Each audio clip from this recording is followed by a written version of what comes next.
বিসমিল্লাহির রহমানির রহিম। আমরা কৃষক মানুষ, কৃষকের কাজ করি আমরা কোনো উন্নয়ন পাচ্ছি না। আমাদের দিন খুব কষ্টের দিন যাচ্ছে। এই দিন অনুসারে আমার জীবনযাপন করা সম্ভব না।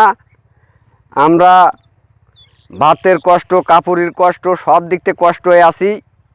এই কৃষকের কাজ করিয়ে এই সরকার আমারে কৃষকের পর কোনো একটা অভিজ্ঞতা দান দিয়ে কিছু করতেছে না। আমরা পিস ক্ষেত লাগাই, পিজি এবার চরম মার খাইছি। লাগানোর পরে পিস মার খাই যাচ্ছি, ওষুধ পানিতে কোনো কাজ হচ্ছে না, পিস খালি মাটির তলে চলে যাচ্ছে। তারপরেও পিজের দাম নাই। পিস ভারতের নিয়ে আসে, মিয়ানমারের নিয়ে আসে।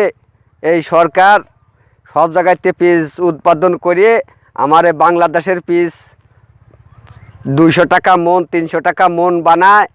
এই জন্যে আমরা 600 টাকা জোন নেওয়া লাগে, 400 টাকা জোন নেওয়া লাগে, 500 টাকা জোন নেওয়া লাগে, 1000 টাকা জোন নেওয়া লাগে। এই জন্যে আমরা খুব অভাব অভিযোগের মধ্যে আছি।